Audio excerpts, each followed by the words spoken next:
tal, señoras, señores? Bienvenidos una semana más a este espacio de la entrevista aquí en Localia Televigo. Contamos en esta ocasión con la presencia en el plató del presidente de la Asociación del Clúster del Naval Gallego, el presidente de Aclunaga, Marcos Freire. ¿Qué tal? Buenas tardes. ¿Qué tal? Buenas tardes. Y director general de Astilleros Freire aquí en Vigo. Muchísimas gracias por su presencia aquí en Localia Televigo. A vosotros, gracias por la invitación. Bueno, la invitación es acaída por la situación que vive el sector naval. Hemos pasado unos años muy duros, todos lo recordamos, el problema del tax lease, aquella denuncia de Holanda.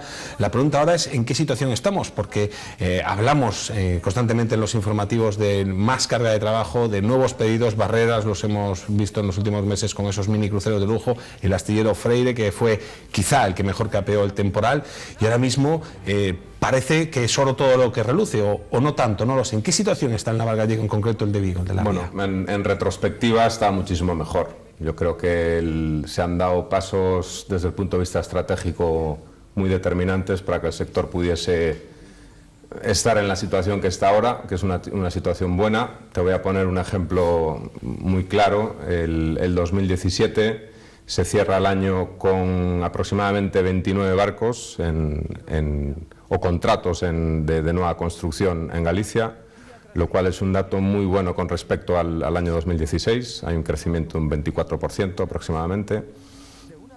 Hay datos también de facturación global de astilleros e industria auxiliar muy buenos. Aproximadamente la cifra que manejamos son 2.000 millones de euros. Y en cuanto a creación de empleo, pues estamos hablando de cifras en torno a 14.200 empleos, lo cual también es un dato muy bueno. Si lo comparamos con los años de crisis y tax lease y cantidad de inconvenientes que ha tenido el sector, la situación es muy favorable. ¿Ha servido para algo aquella crisis? ¿Ha servido como elemento o fenómeno de catarsis para espabilar, digamos, al sector naval? Lo digo porque de la crisis hay que aprender algo, ¿no? Sí. ¿Qué hemos aprendido de esa crisis? Yo creo que sí, que ha servido de mucho. Ha servido para hacer un análisis de conciencia empresarial, eso punto número uno. Ha servido también para hacer una criba del mercado y también ha servido para que muchas empresas pues, se planteasen nuevos horizontes, nuevos modelos de gestionar sus compañías, centralizarse en nuevos mercados, dotar de más herramientas a la empresa para poder, no sé, por ejemplo, abordar la internacionalización de muchas empresas que no estaban muy claras. Muchas industrias auxiliares están muy bien posicionadas en el panorama internacional. Astilleros que han sido muy tenaces y muy listos en muchos casos de saber aprovechar muy bien las oportunidades, apoyarse en nuevos buques, en nuevos mercados. Y en conclusión, yo creo que la crisis ha servido para cosas. Hombre, evidentemente hay una parte muy negativa, ¿no?, que es la pérdida de empleo, la pérdida de compañías pues, que tenían trayectoria, pero también ha servido, viendo en balance, ¿no?, y el lado positivo, para que muchas empresas pues se consolidasen, hicieran verdaderos esfuerzos para poder afrontar la nueva situación y lo han conseguido. Ese es el dato más importante. Decía yo que Freire, y si no me corriges, fue uno de los que mejor capeó el temporal de la crisis precisamente porque escapó un poquito de esos barcos que se construían con el tax lease, con el famoso tax lease, el viejo, porque ahora hay uno nuevo. Hubo mucha dependencia por parte de astilleros en épocas pasadas de recurrir a ese tipo de barcos por las bonificaciones fiscales, porque eran más cómodos de contratar o había más mercado, y eso les pilló a algunos a pie cambiado. Bueno, en Freire lo que se hizo en términos generales, además de muchísimos esfuerzos y contar pues, con unos trabajadores muy fieles a la empresa y que supieron adaptarse, acomodarse a la nueva situación, lo que se ha hecho, ya te digo, en términos generales es apostar por diferentes nichos de mercado, ver cómo está el mercado posicionándose pues, y diversificándose. Y ahí hemos encontrado ciertas oportunidades y yo creo que en términos generales es lo que están haciendo los astilleros. Luego es cierto que había astilleros muy dependientes de un nicho de mercado específico, como era el offshore, que no precisamente tenían muy diversificada su cartera de pedidos y de productos, y ese ha sido un sector muy castigado, ya no solo para los astilleros españoles con la pérdida del incentivo tax lease, que era una herramienta comercial fundamental, o sea, la competitividad la tenías a través de esta herramienta, como tienen otros países y otros astilleros, ¿no?, europeos. Y luego, pues en el segmento offshore ha habido un punto, vamos, de inflexión absoluto, ¿no? Y es la caída del precio del petróleo. Eso desmorona el mercado. Entonces se suman varios factores que al final te conducen a una situación, pues, de extrema gravedad. Y eso es un poco, en líneas generales, lo que ha sucedido. Hemos visto cómo, nunca mejor dicho, algunos astilleros han reflotado, decimos el caso de Barreras, vemos que otros no. Caso de Vulcano, que, bueno, sí, está terminando ese ferry, si no me equivoco, para Transmediterránea, finalmente, le queda carga de trabajo para unos poquitos meses, será entregado en próximas fechas, y no sabemos nada más. En principio no hay más pedidos, no hay más carga de trabajo, sí hay preocupación por el futuro de ese astillero. Desde Aclunaga, desde el clúster del sector naval, se ve también con preocupación qué va a pasar con Vulcano. Bueno, desde Aclunaga vemos que la situación es muy crítica, que verdaderamente Vulcano tiene un escenario muy complicado. Vulcano ha demostrado a través de a través de la historia del naval que ha sido un astillero referente, ha tenido, bueno, pues años también, años de éxito, pero la verdad, y diciéndolo con toda la honestidad posible, desde que está inmerso en este convenio de acreedores o esta situación concursal que está atravesando, pues se le ha complicado muchísimo más las cosas. El buque de pasaje que está haciendo, este crucero para Transmediterránea, pues bueno, es una oportunidad que tienen que saber aprovechar muy bien y debe ser el buque que abra nuevas oportunidades para el astillero, porque es cierto que los tiempos se agotan y las expectativas pues se ponen en duda, ¿no? Siempre se dijo desde la dirección de Vulcano, hace meses antes de que consiguieran colocar, entre comillas, este buque que estaba medio construido en Transmediterránea, siempre se dijo que era difícil conseguir nuevos pedidos si las gradas estaban a cero, pero el caso es que ahora sí se está construyendo, se está finalizando este buque y no son capaces de conseguir nuevos pedidos. ¿Por qué otros sí y Vulcano no? ¿Cuál es la diferencia de que otros astilleros lo hayan hecho mejor? Bueno, Vulcano, yo creo que el punto crítico es la situación que atraviesa desde el 2012 o 2011, creo que es, con el concurso de acreedores. Se le ha sumado también la crisis. Lo digo porque en Barreras también han pasado por momentos. Sí, hombre, en Barreras ha habido un cambio de gobierno total y absoluto, ¿no? Es decir, se ha cambiado tanto el equipo directivo y gestión como la propiedad. En Vulcano ese paso todavía no se ha producido. Fuentes de la compañía dicen que están en proceso, ¿no? Yo creo que eso también podría ayudar a la salvación del astillero. Pero desde luego, para Clunaga, si el proyecto Vulcano pues fracasa, y esperemos que no, que haya alguna vía para que se pueda reflotar, es una noticia francamente mala. O sea, Vigo yo creo que no puede perder una factoría como esta, con gran capacidad, que ha tenido también momentos en el mercado muy dulces, muy buenos, y yo creo que la liquidación o el cierre de Vulcano sería una noticia horrible para Vigo, y para el sector no te quiero ni contar. Desde luego es un histórico de la ría de Vigo, Vulcano es de los astilleros más históricos. ¿Se ha planteado algún astillero de la ría, o no de la ría, un astillero gallego, la posibilidad, o cualquier otro astillero que sea del País Vasco, vamos, la posibilidad de subcontratar, digamos, sus instalaciones para llevar allí pedidos? Me refiero, pongo por caso, supongamos Freire, y te pregunto ya directamente también por vosotros, por vuestro astillero, que ante la carga de pedidos importante que tenéis, vosotros tenéis carga de trabajo hasta 2020 aproximadamente, de repente van y llegan nuevos pedidos, para no rechazarlos, la posibilidad de contratar las instalaciones de Vulcano. ¿Eso es posible? ¿Eso se ha pensado? ¿Alguien lo ha planteado? Sí, sería absolutamente posible, es decir, en ese escenario donde Vulcano no sea capaz de seguir cumpliendo con sus compromisos ni conseguir nuevos proyectos, esas instalaciones, en la medida que estén disponibles y bien mantenidas, pueden servir de complemento a otros astilleros perfectamente. Nuevos proyectos que requieran más capacidad, esas instalaciones son buenas y sería una pena perderlas. Es decir, y también sería una pena que algún astillero local tenga que irse al extranjero pues a subcontratar imagínate un casco, ¿no? de ciertas dimensiones, que no tenga un encaje en el astillero, pero sí el proyecto.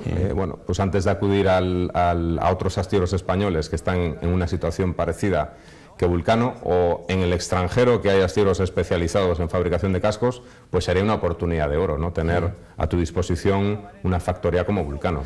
¿Le consta que Freire, por ejemplo, haya sondeado esa posibilidad, o cualquier otro astillero? Sí, yo creo que sí, que se ha sondeado desde el punto de vista teórico, y siempre que hay alguna expectativa y algún proyecto que se pueda calentar y que pueda tener bueno, pues posibilidades, siempre se contemplan estas situaciones, tanto no solo en Vulcano, sino en otros astilleros también, incluso atravesando la misma situación que Vulcano o no atravesando la misma situación que Vulcano, que tengan una grada disponible, ¿no? Y no esté ocupada, pues siempre se puede plantear y estudiar. Hay que estar abiertos a todo aquí, ¿eh?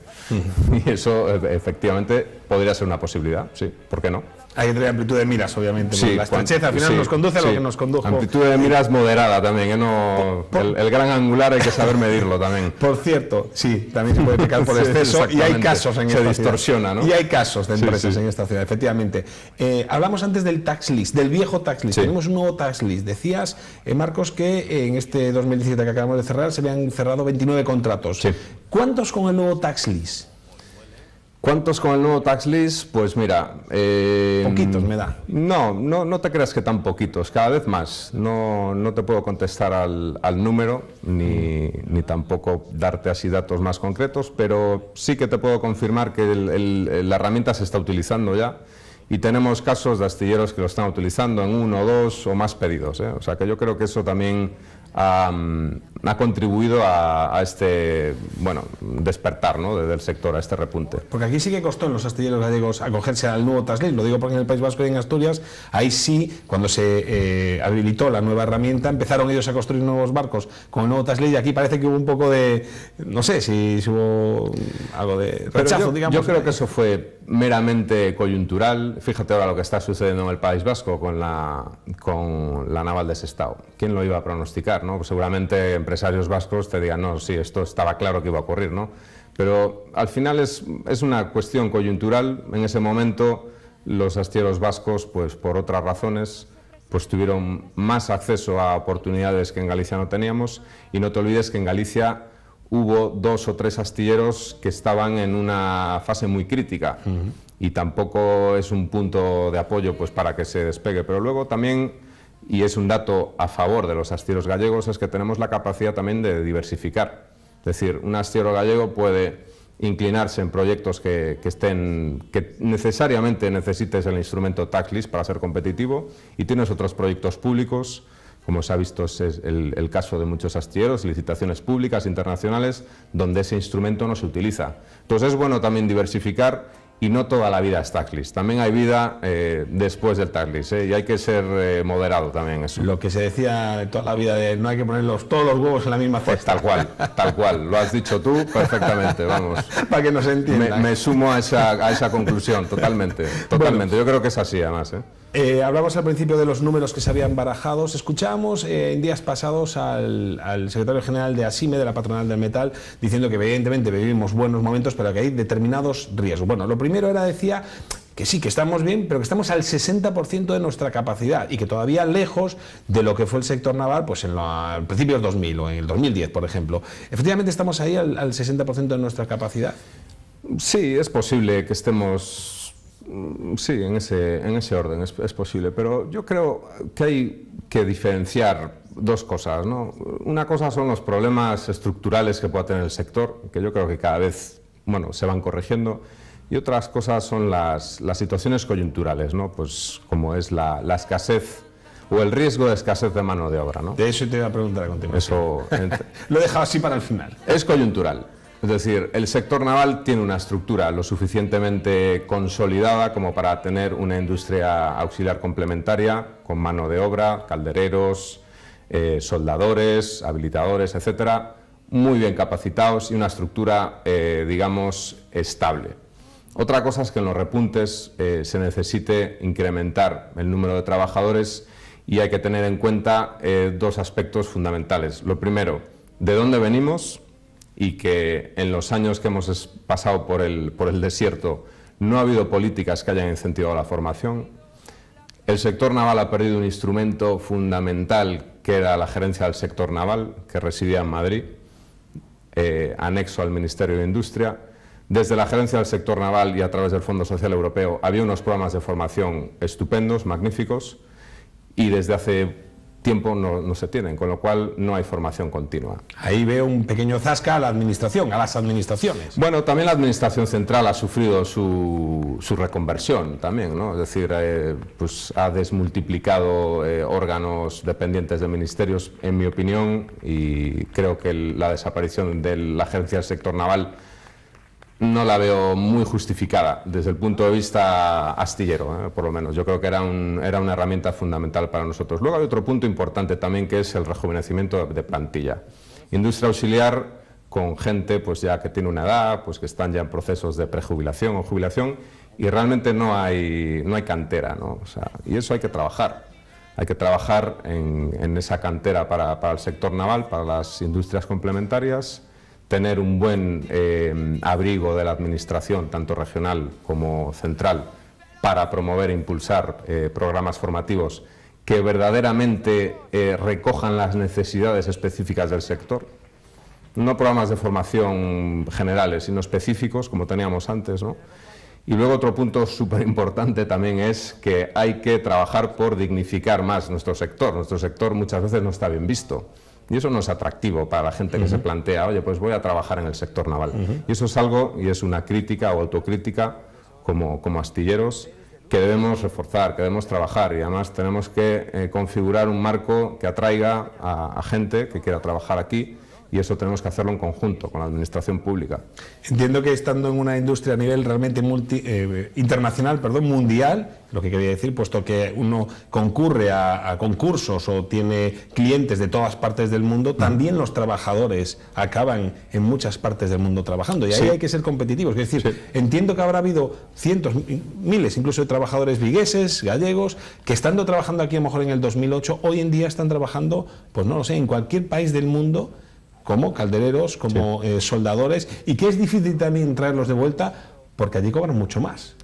Sí, a ver, la mano de obra que hay en Galicia, yo creo que es uno de nuestros mejores valores que tenemos. O sea, es algo que nos diferencia de muchísimos países y sobre todo de muchísimos sectores. Es una mano de obra muy cualificada, muy especializada, que ha estado trabajando en una región con actividad desde los últimos 120 años, y efectivamente hay captación de esta mano de obra fuera, vienen empresas de fuera y ven la calidad que hay aquí y cómo se hacen los barcos. ¿Y la pagan? La pagan, y además ha coincidido que un momento de inestabilidad de astilleros, como con la crisis del tax lease, pues que esta gente se quedaba sin trabajo y efectivamente pues se han ido. Habría que buscar métodos para que volviesen, porque aquí ahora mismo es un escenario muy apropiado para que vuelvan, y yo creo que desde el punto de vista competitivo, yo creo que los salarios en Galicia son buenos para el sector. Evidentemente hay que actualizarlo, ¿no? Como todo, pero yo creo que tenemos una estructura y una base muy buena, y hay que trabajar también para que la gente que se haya, entre comillas, exiliado, ¿no? Desde el punto de vista profesional, pues cada vez regresen más, y cada vez se fomente a que la gente más joven también sienta los colores del naval, ¿no? de la ciudad, del naval, y que quiera trabajar en los astilleros o en la industria auxiliar, claro. Claro, la cuestión es si nos da tiempo a conseguir formar gente, nuevos trabajadores, o atraer a esa gente que se fue. Lo digo porque el presidente Barreras hace poco, cuando en la puesta de quilla de este mini crucero de lujo para Ritz-Carlton, decía, es que para junio necesitamos 1000 trabajadores, porque estamos a punto de cerrar también un ferry. Lo mismo dicen desde ASIME, desde la patronal del metal, es que necesitamos 2000 trabajadores para allá, como quien dice. Sí. Claro, puede ser que demos a verano, a septiembre, una situación, no sé si decir de colapso o de... Porque claro, esto es la urgencia. ¿Se puede formar a gente ya mismo, para ya mismo? Sí. Vamos a ver, desde Aclunaga, por ponerte otro ejemplo, se están trabajando en 2 vías. Una vía express, que requiere inversión privada o, digamos, más compromiso privado, es decir, poner en marcha programas de formación express para efectivamente tener a disposición más trabajadores de los que la propia estructura tenemos. Y luego hay que seguir trabajando en una vía a medio y largo plazo, que son programas de formación de cara al futuro, para que esto no vuelva a pasar. O sea, este riesgo que existe, minimizarlo a través de estas dos vías. Un plan de choque inminente y urgente y express que se puede hacer a través de iniciativa privada y seguir trabajando muy estrechamente con la Administración para poner en marcha programas a medio y largo plazo de formación continua, pero con un horizonte lejano, no a corto, sino medio y largo plazo. Bueno, hemos dicho que hemos pasado la crisis, que los astilleros están consiguiendo nueva carga de trabajo, pero esto no acaba ni aquí ni en el 2020 para Freire, sino que tiene que durar por muchos años más. El próximo mes de mayo se recupera también la Feria Navalia con carácter bianual, un escaparate de los más importantes que existen, por lo menos en Europa, el más importante del sur de Europa, desde luego, para toda la industria del naval, para los astilleros y toda la industria auxiliar. ¿Qué significa para el sector tener una feria como Navalia aquí, en este caso en Vigo? ¿Qué oportunidades puede generar? Muchísimas. O sea, en primer lugar, Navalia es una feria que a nivel nacional creo que es la número uno, indiscutible, desde mi opinión al menos. En el panorama internacional cada día está asentándose mucho mejor. Yo creo que está en el ranking de las 3 primeras, pero también seguro. Y para la industria naval y para Vigo en particular es un referente y un orgullo tener una feria naval dedicada al sector naval. O sea, pocas ciudades pueden presumir de tener una feria como Dios manda, no una feria que pretenda ser algo y luego no cumpla las expectativas. Sí. Yo creo que Navalia lo ha demostrado y en cada edición supera las expectativas. Y yo creo que este año va a ser una feria donde se va a concentrar todas las bondades del mercado y van a surgir nuevas oportunidades. Su presidente hablaba de la intención de transformarla a anual. Recuerdo una feria que se hace con carácter bianual. ¿Sería positivo que fuese de año en año o quizás sería demasiado? No lo sé, pregunto. Bueno, no. Si finalmente se concreta eso. Yo creo que el carácter anual o bianual, pues evidentemente los que gestionan la feria, que yo creo que lo hacen de forma muy acertada, pues tienen que valorarlo, ¿no? De entrada, si fuese anual y esto pues representa, pues no sé, o trae más cosas positivas que negativas, por supuesto que se apoyaría. Pero ya te digo, yo creo que eso es algo que la propia gestión de la feria tiene que valorar, determinar, y con el carácter bianual lo que creo que es incuestionable es que tiene una posición muy muy buena. Con el offshore enterrado, por decirlo así, el mercado del offshore, tenemos renovación de flota pesquera, tenemos oceanográficos, tenemos minicruceros de lujo. ¿Dónde hay que poner la mira ahora? Siempre no hay que poner los huevos, dijimos, en la misma cesta, pero ¿cuáles son los nichos de mercado a los que tenemos que poner el punto de mira? ¿Dónde está el negocio en los próximos años del sector naval? Bueno, pues yo creo que lo has dicho tú. O sea, en estos próximos años la tendencia y donde está el negocio va a estar en la renovación de flota pesquera, no solo a nivel nacional, también a nivel internacional. Muchos proyectos de renovación de flota pesquera internacional se están desarrollando en Vigo, para Dinamarca, para Groenlandia, para Holanda. Los rusos creo que tenía mucho interés. Rusia es un mercado más complicado, ¿eh? Ahí yo soy un poco más escéptico. Rusia siempre genera muchas expectativas, pero luego para cuajarlas no es fácil. Es un mercado muy proteccionista.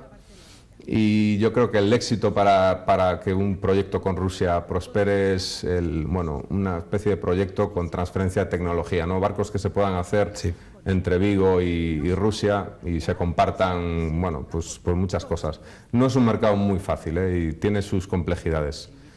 Aclunaga está muy posicionada en Rusia porque la industria auxiliar sí que hace muchos proyectos para grandes astilleros rusos. Pero a la hora de fabricar barcos es un poco más difícil. Pero bueno, no imposible, ¿eh? Tenemos también el offshore, yo creo que está muy deprimido. Que se despierte a corto plazo, yo creo que es complicado, difícil.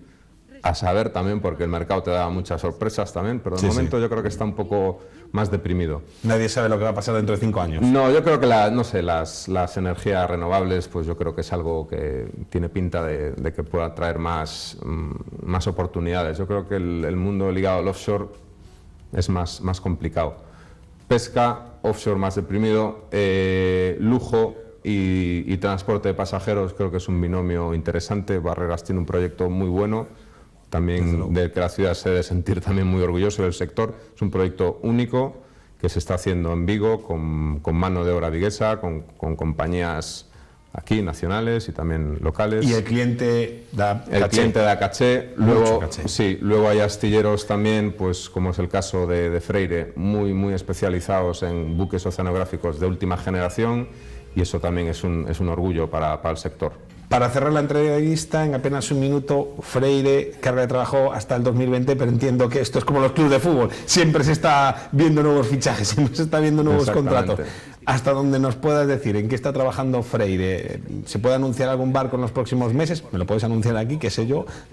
Bueno, Freire, que esto es conocido, la cartera actual, tenemos barcos pesqueros construyéndose para empresas danesas y de Groenlandia. Recientemente pues, se ha adjudicado un proyecto para Bélgica, un oceanográfico que esperemos se pueda poner en vigor pronto, y luego se está trabajando pues, en muchísimos proyectos del equipo comercial y bueno, todo el astillero volcado en otros proyectos que yo creo que en el próximo cuatrimestre podremos anunciar nuevos pedidos y nueva carga de trabajo. Esperemos, yo creo que vamos por el buen camino. Pues ojalá que sea así, por el astillero Freire y por la ciudad, porque al final todo lo que es bueno para el sector naval repercute sobremanera, es evidente, en la economía de la ciudad y toda su área metropolitana. Marcos Freire, director general de Astilleros Freire y presidente de la Asociación del Clúster del Naval Gallego, de Aclunaga, muchísimas gracias por su presencia aquí en Localidad Vigo, Localidad Televigo. Le esperamos dentro de 2 o 3 años para volver a hablar de cómo está la cosa. Quizá antes, a ver cómo evoluciona todo. Cuando queráis, muchas gracias. A usted, a ti. Y a ustedes también por estar al otro lado del televisor viendo esta entrevista. Ya lo saben que la próxima semana tendremos un nuevo invitado o invitada. Hasta entonces, sean felices.